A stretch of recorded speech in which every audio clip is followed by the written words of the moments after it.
Welcome, everyone, to this the second year in the initial installment or first installment of this second year of our webinar. I think we learned a lot from last year from our presenters as a group, and I think that we're looking forward to this year too. We're going to try some different things based on your feedback. Again, we'd like group and team participation here, and so we're going to try a couple of different things this year. But to kick off this year, outside of other types of assignments, I guess, that we're going to give to a group that we can bring back and talk, as some of you may have heard, Dr. Koo and I were talking about, we discussed earlier, giving everyone kind of a homework assignment or a question that we could then come back and have a group discussion on. So we're wondering, in terms of non-specific urinalysis and how you're using those, and if that topic, if that issue poses an interesting dilemma in your facilities, in terms of is it having any impact on prescribing, and what are you doing with those, and are you doing it? How are you handling that? So we'd like to throw that out as a discussion topic, kind of a homework assignment to everybody, to bring back next week, so we can have a kind of a didactic discussion on that, if you will. We'll mention that again at the end, just so everybody kind of is on the same page here.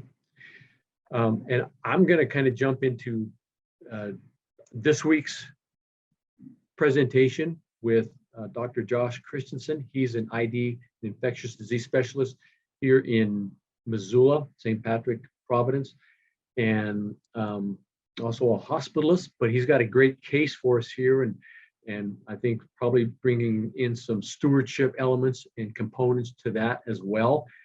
He's got his slides up there. So Dr. Christensen, I'm going to turn it over to you, and off we go.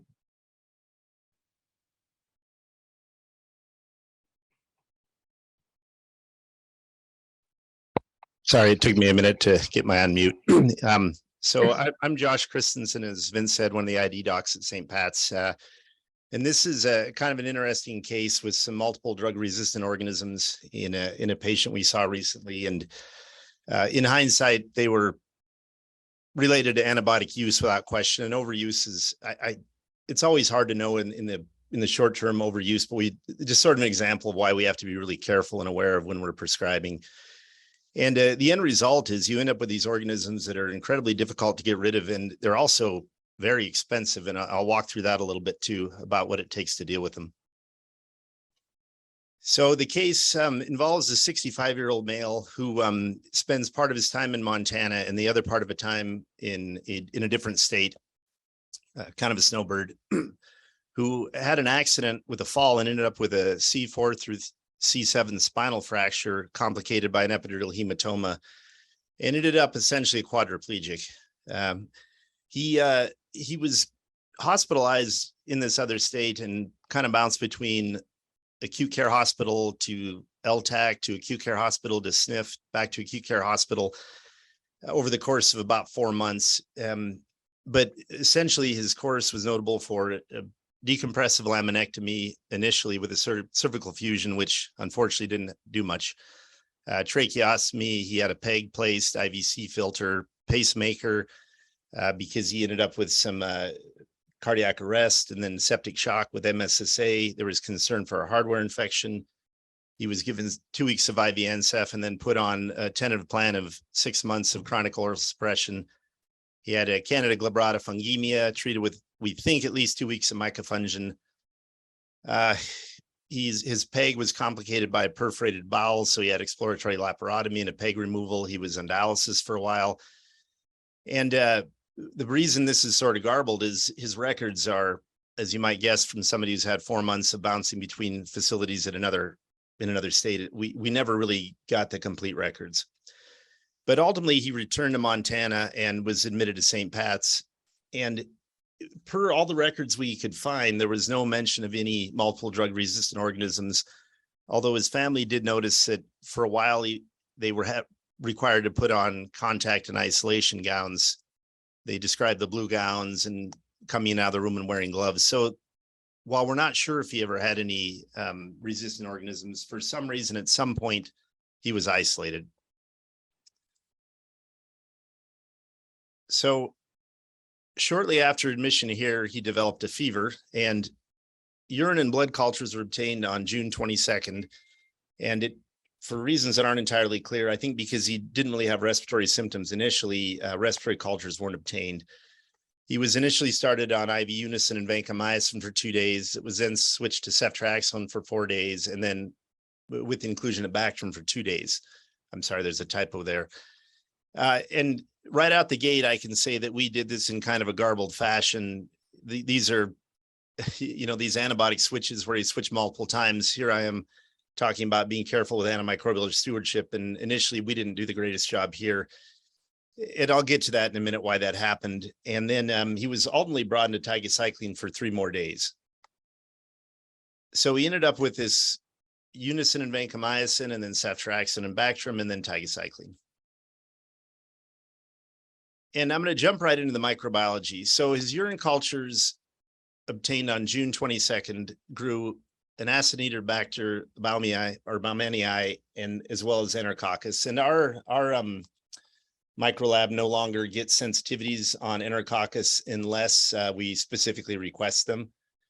And in his case, turns out the Enterococcus probably wasn't that big of a deal, although it's hard to know. The Acinetobacter, the microlab immediately said that there was an unusual resistance pattern, and they recommended ID consult. And due to limitations on our platforms, we couldn't do carbapenem testing on this Acinetobacter. So if you look at the Acinetobacter, it was resistant to everything but tigecycline when we had these sensitivities available. And that's why some of the switches, you see an Enterococcus and Acinetobacter, it's reasonable to try unison because you'll cover your Enterococcus, and your Acinetobacter may respond to the Amsulbactam.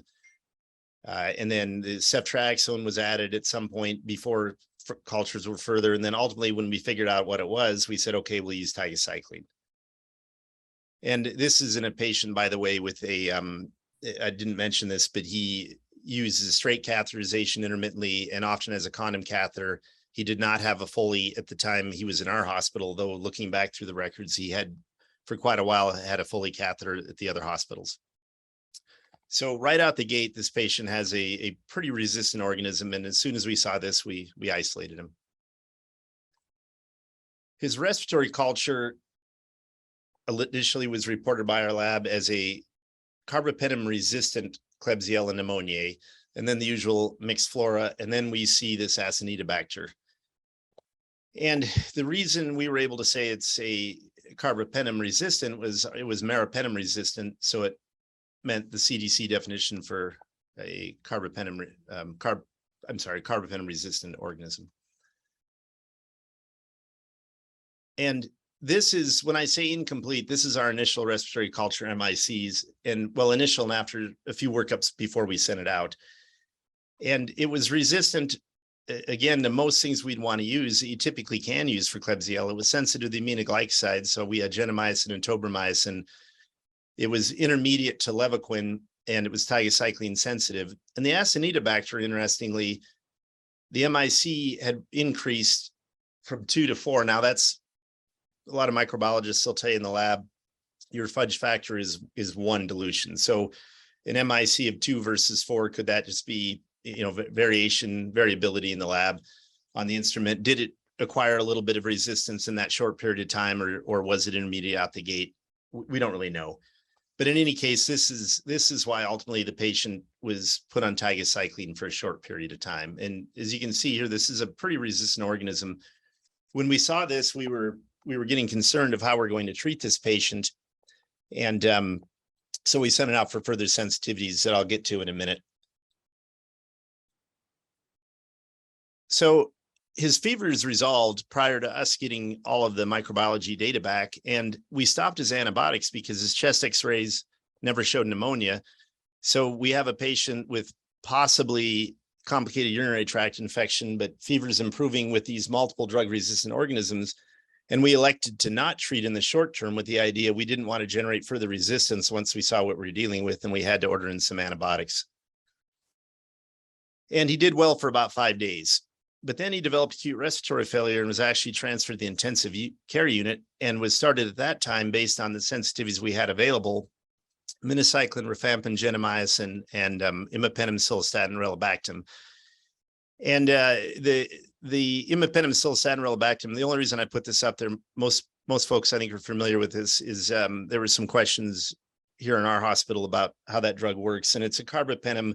The cilastatin doesn't really do anything as far as effectiveness against bacteria, but it reduces nephrotoxicity and reduces the or it improves the amount of urinary drug levels. So that's what the cilastatin does. And then the relebactam is a beta-lactamase inhibitor that inhibits one of many kinds of carbapenemases.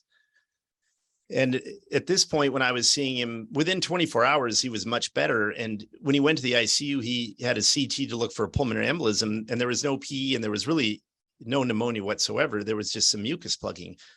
He underwent a bronchoscopy to clear mucus plugging, and within less than 24 hours, he was better. So we stopped all the IV therapy. Well, right around then, he started having copious diarrhea, had a little bit of elevated white blood cell count. And sure enough, he had C. difficile. And I think he'd been in our hospital long enough by then that now we have a ding for having C. diff. So we have a patient now with a multidrug-resistant Klebsiella, as well as a multidrug-resistant Acinetobacter, who has C. difficile, who, oh, by the way, had a Candida glabrata, which is somewhat difficult to treat yeast infection when he was at the out-of-state hospitals. So already we have quite a petri dish of expensive and difficult to treat organisms here. So he did it pretty well for about 8 days. We continued him on his chronic suppression for the cervical hardware infection with the cefadroxil, which we withheld intermittently while on broader coverage, and continued to treat him with oral vancomycin, but he didn't improve. So ultimately we switched him to fidaxomicin. And for what it's worth, the IDSA treatment guidelines suggest starting with it, but it's quite expensive. So most patients, we still try to use vancomycin just due to cost issues. And for what it's worth, from my clinical experience, it usually works reasonably well. So I think it's valid to do it. And at that point too, when we switched from fidaxomicin, we said, well, he's on this suppressive antibiotic. We're not sure even if he has hardware infection. This was a sort of a hedging a bet. So he'd been on it for a few months. Let's stop his cefadroxil to see if we can get on top of the C. diff. He continued to have recurrent mucus plugging, pulmonary SOM. We adjusted his pulmonary toilet. We suctioned him as aggressively as we could, percussion, inhaled drugs for mucolytics, things like that, to see if we could make any progress with his recurrent mucus plugging. He started having fevers again, white blood cell count went up, and we noticed at that point, and we'd actually been seeing this to some extent clinically, he was recurrently aspirating throughout his hospitalization here. And the backstory with that was after his complications with the PEG in the outside hospital, he was adamant against any sort of feeding tube whatsoever. And we talked about a nasogastric or nasojejunal feeding tube, and he was not excited about that. But he was definitely completely opposed to any sort of surgically placed feeding tube after his complications. And ultimately he decided he would not elect to have a feeding tube. Chest x-ray, right-sided pneumonia, which could be due to aspiration, certainly noted on the x-ray. So he's getting sick to where we're trying to decide, what do we do with this guy with our MDRs?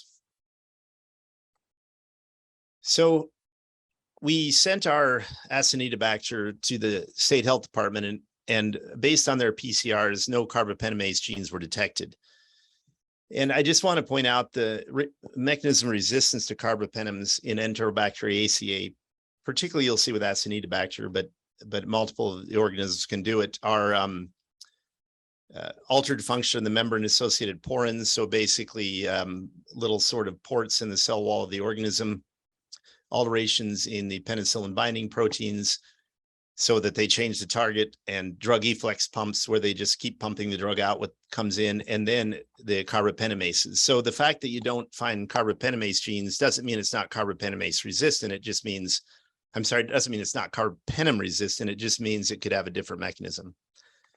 And the state health department went ahead and confirmed a carbapenemase producer in our Klebsiella, which is this New Delhi one that has got a lot of media over the last several years for a multi-drug resistant bacteria. So this is the first one of these we've seen at St. Pat's to my knowledge. I think I've heard anecdotally of a few of them in the state. I think Great Falls might have, and maybe Billings, but they're rare enough we don't see them often in Montana. And this was quite an eye-opener for us. We're not used to resistance, anything like this at St. Pat's. I mean, we'll get the odd Pseudomonas that's quite resistant. We isolate people for. We get plenty of ESBL, E. coli's and Klebsiellas, et cetera, but nothing like this that we'd seen. So here's what we did in the short term. And just a full disclosure, if you look up what we did in the IDSA treatment guidelines and other treatment guidelines, we deviated to some extent from what they recommend, which in generally try to avoid. But it had to do with the antibiotics we had available at the time and, trying to do what we could for the patient. So we started them on minocycline and rifampin because there's some synergies seen in studies with Acinetobacter and other resistant gram-negative rods with minocycline and other drugs. And it's done a fair amount, interestingly, and off and on for years in the cystic fibrosis patients. So if you look at big centers like National Jewish that treat a lot of cystic fibrosis, they tend to use rifampin in combinations with other antibiotics with gram-negatives, MDR ones.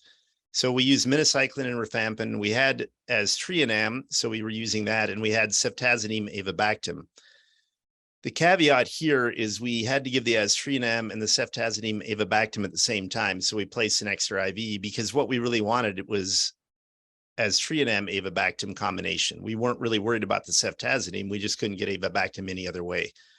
And the rationale for that was the aztreonam would not be cleaved by the metallo-beta-lactamase, the carbapenemase of the Klebsiella, and the aztreonam resistance is probably AMP-C or a different beta-lactamase that could be inhibited by the avibactam. So that was our rationale for that combination. And we also ordered in cefiderocol, which is a newer cephalosporin with it's a really interesting drug. I'm kind of fascinated by it, with a siderophone conjugated with the cephalosporin. So it's turns out it's less susceptible to enzymatic cleavage, and efflux pumps don't work on it as well, nor do the porin channels mutations because of the siderophore conjugated part of it. So it's pretty cool. I was going to put in some slides that actually showed the mechanism of how this worked, but my wife started to roll her eyes when I was showing her a few slides and said that this isn't something anyone but a lab rat would want to see. So I left them out. We also ordered, we ordered in the cefiderocol, and we had colistin in house, which is polymyxin E, which is a membrane destabilizing antibiotic. And we were looking to ordering polymyxin B as well, because it turns out you see less resistance with it and it's potentially less toxic. I've only used colistin a few times in my career, and the most memorable case, I literally, not intentionally, but a patient ended up on dialysis and with irreversible peripheral neuropathy. We saved him, but I don't know that we were doing him any favors for prolonged colistin there. And the other thing with colistin that I wasn't aware of until I started looking this more is it's used fairly widely in livestock. So there's a background of just more resistance to it. But in any case, this is where we got to, and the patient elected for comfort care at this point. And what it really boiled down to was the feeding tube. We just told him, you're severely malnourished. You can't get adequate nutrition eating. You're going to continue to aspirate. And he said, well, my quality of life's dismal because I'm now quadriplegic and I can't even eat. And you're talking about feeding tubes. And so he elected for comfort care. So this is some of the final micro we got. And I put the newer stuff on the sendouts in blue, blue and purple at the bottom. And it just shows you how resistant these organisms were and what we finally might have had available. And if you look at our Klebsiella, we have our aminoglycosides, our tobramycin and our gentamicin. We do have tigecycline and sphedericol, it was susceptible to. But when we look at some of the other really broad spectrum, quite expensive newer drugs that we rarely use, and we keep a few vials on hand, it was resistant to most of them. And the colistin and polymyxin part was hard. We sent it out to ARUP, which then sent it to a different lab. And ultimately, we got back from ARUP that because susceptibility breakpoints do not exist, defined ones, they wouldn't run it for us. I know there are labs, at least in the medical literature, that will do it. They'll give you numbers, and then you have to figure out what to do with them. And you can look to published literature and give you an idea what might work. But we were really never able to figure out how well those would have worked. And the Acinetobacter, sure enough, it was sensitive to minocycline and it was resistant to imipenem, which, you know, we knew already anyway. But so we had these two quite resistant organisms in our hospital. And the other thing I should point out too is that as soon as we started seeing these, he was already on, you know, contact precaution. Well, I'm sorry, we put him on contact precautions, and the C. diff was the easy part because we were more worried about these organisms, to be honest, getting out. So infection prevention was extensively involved, and there was a lot of education with the nursing staff and anyone going in and out of the room, respiratory, et cetera, that this is the one patient we really can't drag this organism around the hospital with. So in summary, the take homes for me are these MDRs, they're incredibly difficult to treat. There's a high risk of treatment failure, and there's a big concern of further resistance. And that's part of why, as soon as we could get them off antibiotics or find a reasonable, well, I shouldn't say excuse, but have a good reason not to use them, we stopped them. You know, as soon as we figured out he was mucus plugging, it wasn't pneumonia at that point, we stopped them. Now, in hindsight, did he then ultimately aspirate and have this stuff in his lungs from aspirating it? It's possible, but I think in hindsight, we didn't have much we could do other than either go big or go home. And we tried to avoid using these drugs. There's significant toxicity with them, particularly the colistin. Aminoglycosides too, they don't get the greatest lung penetration. We don't tend to use them for pneumonias unless we have to. Toxicities are always a problem. We did consider using inhaled aminoglycosides, but he also, and I didn't put this in the slides, he declined any sort of invasive ventilation, and he just couldn't inhale enough that it would do much good to have him try to inhale an aminoglycoside like inhaled tobramycin, which we had. I mean, we certainly could have done it. We didn't think he could inhale enough of it, and he wasn't interested in having any sort of ventilation where we could give it that way. These bugs are incredibly expensive to treat. I just give a statistic on the one antibiotic that we actually ordered some in. It worked out to about $1,500 per day.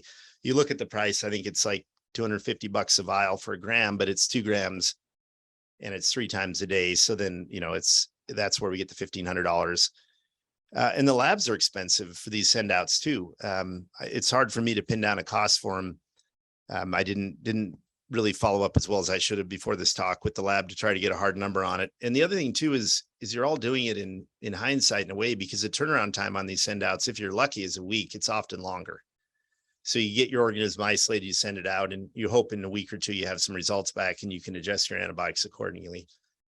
Infection prevention needs to be aggressive. And this is, as everyone knows, kind of a barrier to patient care in some ways, when everyone has to gown and glove to go in, and they really have to be attentive even to, housekeeping, et cetera. So you've got to really put some resources into that. The other thing with these resistance, and not just necessarily my organisms, not mine, but ours here, but in general, many of these are plasmid mediating, these gram negatives, so you can spread them to other organisms. So it's possible to have a patient suddenly develop a carbapenem resistant E. coli or some other Enterobacteria ACA that wasn't present initially, just due to plasmid mediated mechanisms. So in summary, it's best to avoid generation in the first place. And in hindsight, he was exposed to a lot of antibiotics, including peri-procedure antibiotics, which are all appropriate. He was treated as best as we could tell appropriately. So I don't know that these organisms were generated in him per se, but I think it was more he was in a long-term acute care, which those places are where you really see him a lot, or you can see him more often.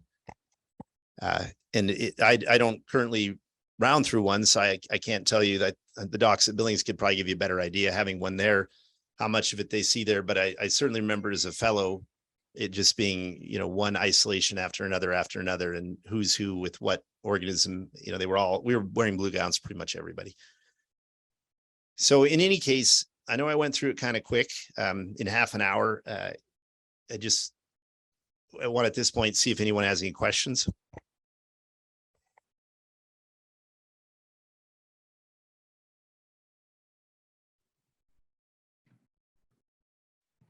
Dr. Christensen, that was great. And that's a very complicated case, holy moly. So one question I had, and you touched on it a little bit here, but if you, in a perfect world, right? If you had to do anything differently when you first saw this person, what would you have done differently, if anything? Well, I mean, I guess the message, or the thing I would consider, it's, you could debate it, but when he came in the door once we had a day or two to sift through the piles of notes and saw where he had been, it would be, I guess, it might be reasonable to just obtain cultures to see, do we need to isolate him? But the flip side of that is then you're already into the cost of all these send outs, and what are you going to do with him? Because if he's colonized with him, yeah, we would isolate him, but we wouldn't necessarily treat him. Yeah. And I am a little, I guess, the fact that the family had recalled isolation, it makes me wonder if at some point somewhere this was seen, but never made it in any of the documentation we could get. Now, to make that harder to even make that, I shouldn't call it an accusation, to even wonder that, it's also COVID time, and the family, maybe he was in isolation because he was exposed to COVID or something like that. It could have been something totally benign that had nothing to do with these MDRs. So it's certainly possible that no one knew anywhere that he had been exposed to these. And the other thing that complicated it is he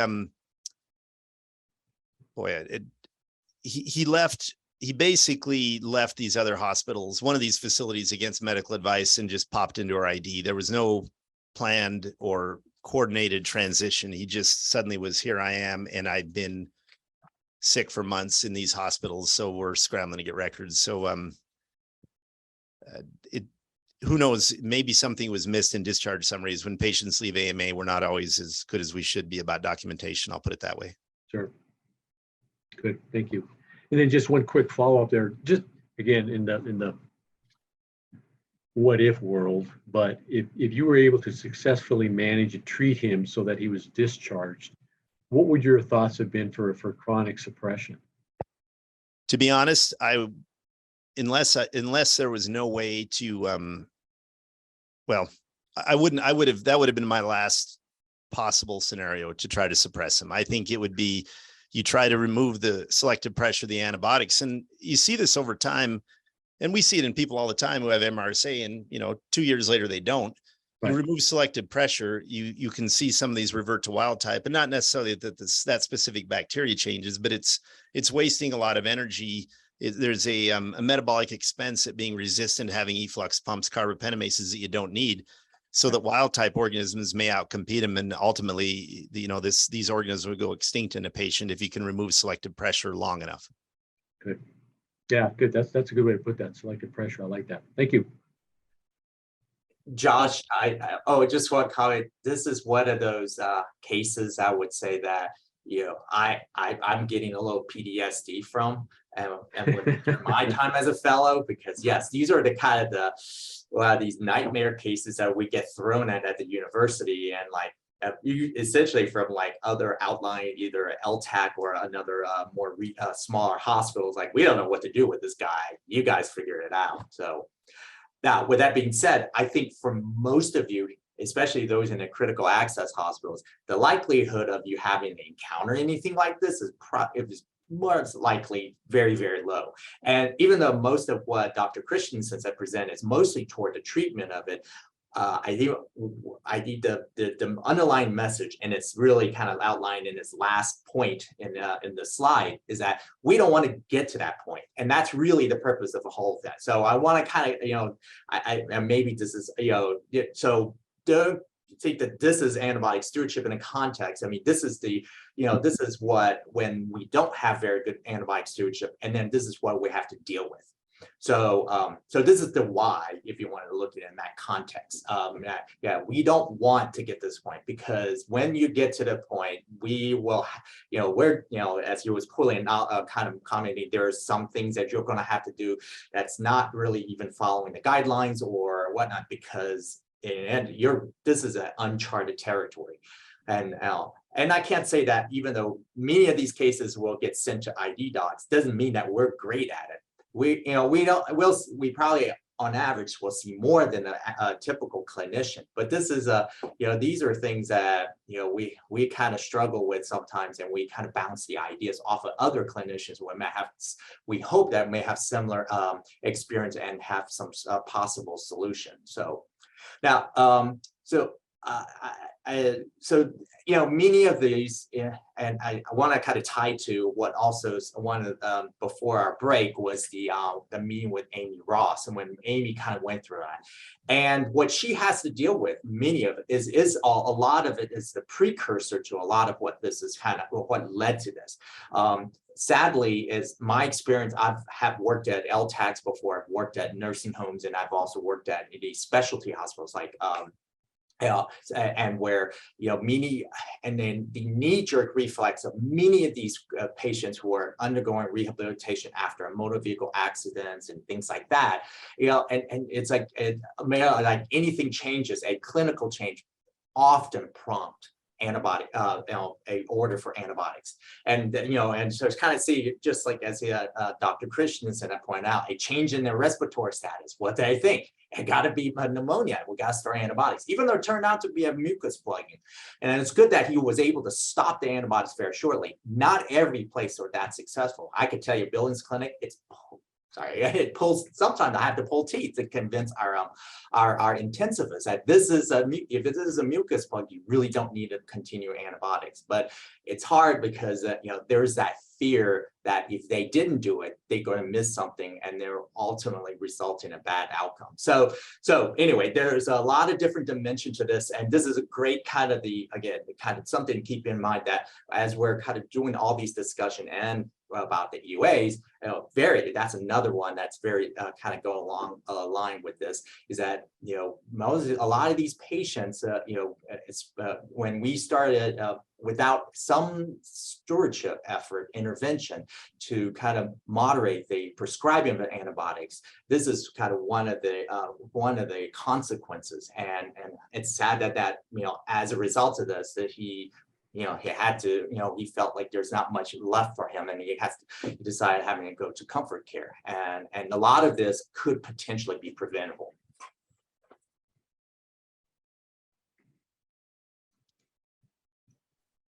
I think that, well, I shouldn't say I think, I can say with confidence, every one of us ID docs who follow patients, particularly long-term, have seen, we've on our, well, at least I'll speak for myself. I've generated resistant organisms unintentionally. And, a good example is we use a lot of daptomycin because of convenience as an outpatient. And with one patient that we were doing that with, this was a few years ago, developed in an enterococcus that was resistant to daptomycin, and it was already VRE and AMP resistant. And ultimately, we had to treat a patient with Sinercid, which required 2 weeks of hospitalization with a patient laying in bed in agony from muscle pain, and I can't remember what the hell it cost. It was quite expensive. So just like you said, Neil, that ID docs aren't perfect, and you can see the way we fumbled around early on in this case. It's one more reason that I'm trying to use less antibiotics as possible, get away with as little as I can.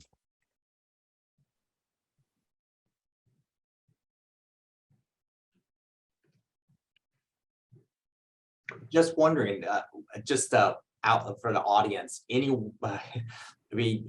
other than a occasional ESBL organism, have any of you encountered something kind of similar to this? doesn't necessarily have to be an MDM producing organism, but even just something that's like questionable, possibly being a CRE or such. Are you seeing some of that popping up at your facilities? And Dr. Q, I can just give you a really quick Montana stats. Oh, great. So we've had a total of 6 carbapenemase producing carbapenem resistant organisms identified in Montana since 2019. Out of the 6, 4 have actually been NDM positive. So we've had 1 a year since 2019. So 1 in 2019, 1 in 2020, 1 in 2021, and 1 in 2022. We did have in 2019 1 imp positive Morganella, and then this year we also had a positive KPC CPCRE. So this year we've already seen 2 carbapenemase producing organisms. We have seen an increase in our CRE and CRPA specimens being submitted. Last year we were creeping up to about 60 specimens of each being identified as carbapenem resistant, either CRE or CRPA. And so we kind of saw a little bit of a dip in our CRE numbers, and now they're going back up. Our CRPA numbers have been increasing. So I do know some of the critical access hospitals on this call today have had CREs or CRPAs, because I can see your data. So anyone that wants to speak up.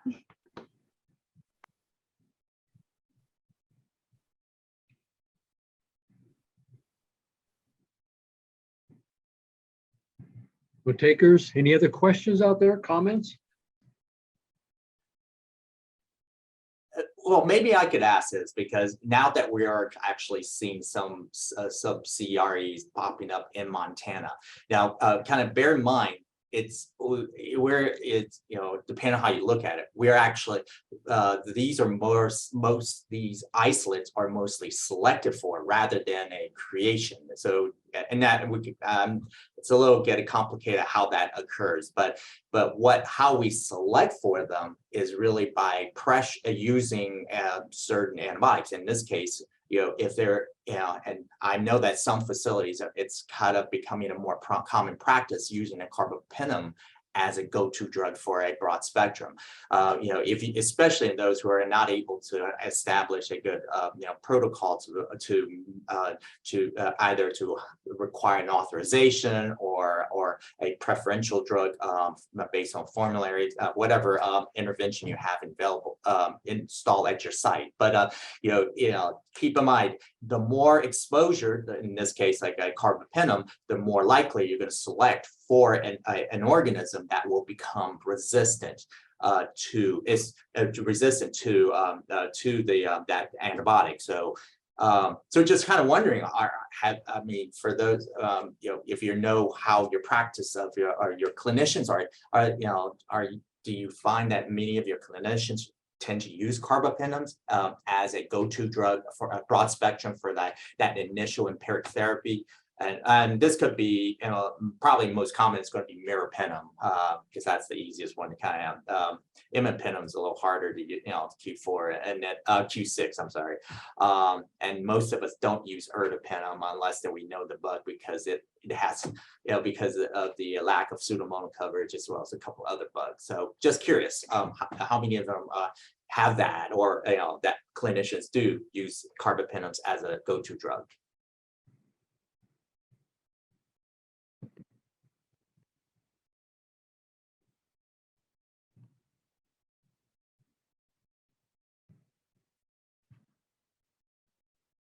Quiet today. It's either nobody does that or no one's really saying anything about it. I can tell you that at my site, if we did not restrict the use of meropenem, where we would have a very many of our clinicians would favor use of meropenem, because the mentality is that is the mentality of many clinicians for the use of empiric therapy is something that is broad, that will cover the bases, because their fear is the biggest fear is to miss something that's not covered by it. The other is that many we have, and this is one of our struggle here, because of our as a consequence of a relatively high turnover rate of providers, is that there's differences in practices, and many many clinicians kind of adopt some of the practice they get from other where they came from. So it's a bit of a struggle sometimes to kind of convince some clinicians of doing that. And I don't know if your sites are having the similar challenges that we're having, with a turnover of providers who have practices that are really ingrained from where they've been and where they've been allowed to kind of do a lot of things that we normally try to restrict. So anyway, I'm just kind of get a sense of the what you're dealing with and how, essentially as we're kind of playing out the rest of this year, we know how to what kind of topics we can talk about to help address some of those issues.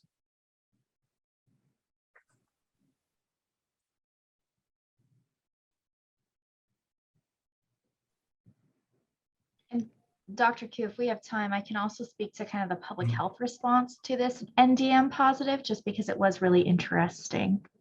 Absolutely, right ahead. Okay, y'all know I can always chat.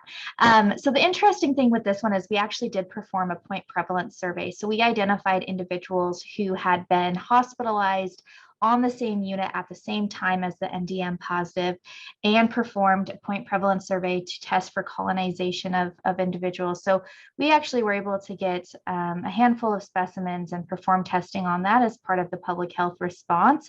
And so I worked with local public health and the healthcare facility on this. And I want to give big kudos to the healthcare facility because when I first asked for the information as part of the public health response and investigation, I mean, I got the most beautiful line list you could ever imagine of exactly what we needed to know when we were trying to do the contact tracing and when we were trying to figure out who we should do the point prevalence survey on and who we should include in colonization screening.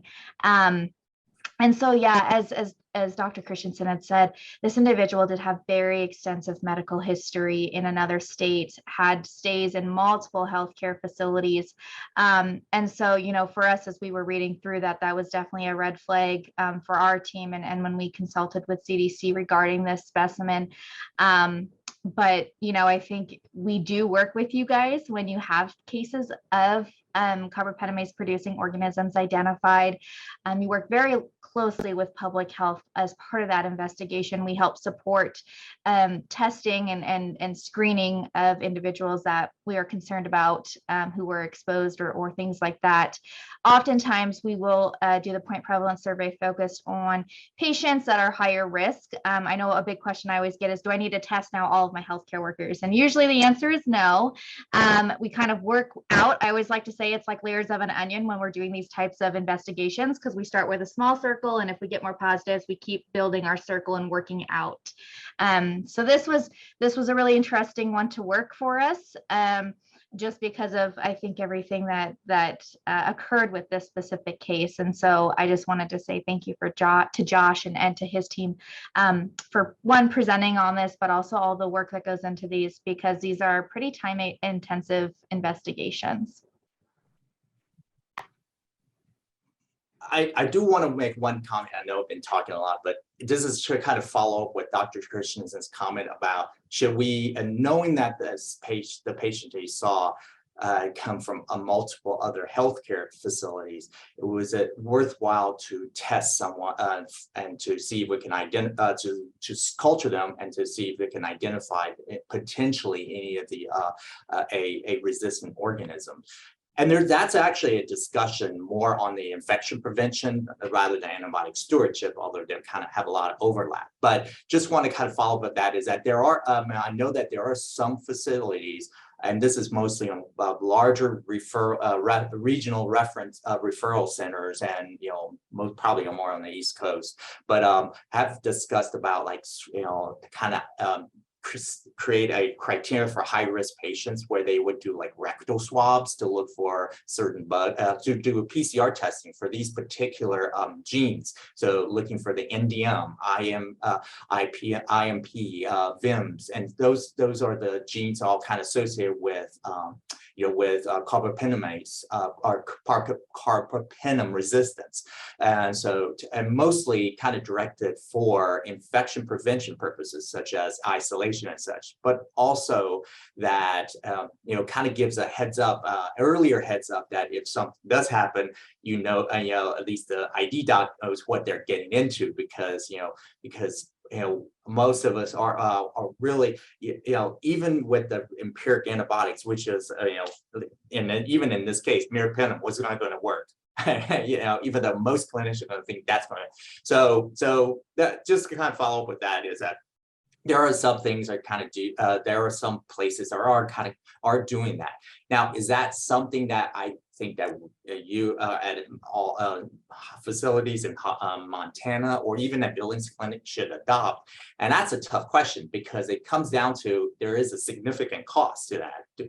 Although the technology is pretty easy. Now, I think Cepheid has a cartridge that can do that, looking for those particular genes. It's not cheap. And then the number of patients that you're getting and where you're getting them. So I think for the most run-of-the-mill community hospitals, likelihood is that that's not going to add any additional benefits. But for larger, more academic referral centers, that may be something that would consider doing. But again, it's a cost and such. And so really, would that benefit your sites? And I'm right now, given the number in Montana, it's not that really high. I wouldn't say everyone needs to do this, or they should actively screen them, unless you have someone like this, where you kind of smell like, high risk right there, probably may benefit. But again, you have to kind of decide how that's going to help you and what you're going to do with that result, especially if they haven't really readily come in with an infection, or kind of you're not really sure what's going on. So just want to throw that out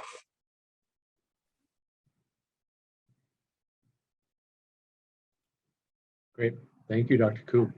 Comments, questions out there, guys? Again, we want to generate as much participation as we can. So there's some really interesting facets and issues surrounding this whole thing. A nice simplistic way to think about this, when Dr. Christensen was describing this, I'm thinking, that herbicide that I'm spraying, that real potent herbicide that I'm spraying on my lawn, and the one weed that pops up that doesn't die, I just put some selective pressure on it. And kind of a simple analogy, I know, but same time, it's kind of the same process there. So think about what we're doing, right? Any other questions out there, comments, concerns?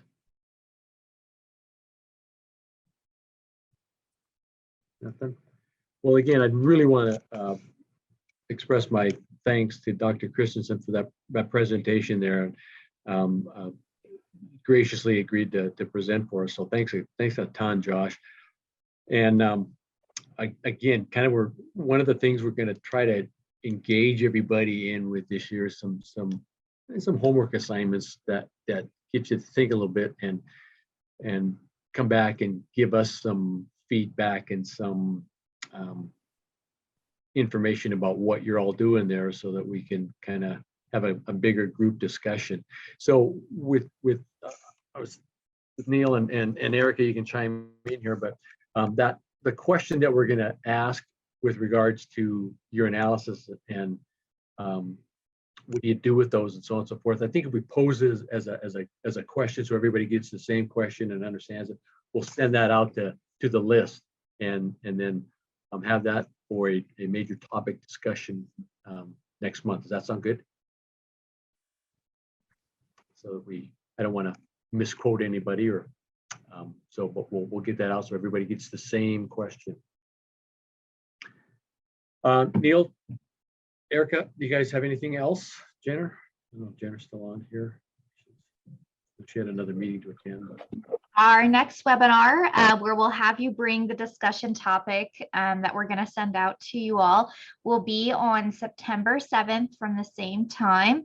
And we do plan on, continuing the MASC webinar series. So we are hopeful that you guys are able to continue to join. If you have a case you'd like to present, we really want to hear from you all. So please do continue bringing those up to me, or sending them my way, or sending them to Jenna or Dr. Q or Vince, and We always talk about them internally about how we're going to address, whatever your question is or whatever topic you'd like us to discuss. So we do appreciate when you take time to send those our way. And that's it from me. Great, thank you. Anything else before we sign off?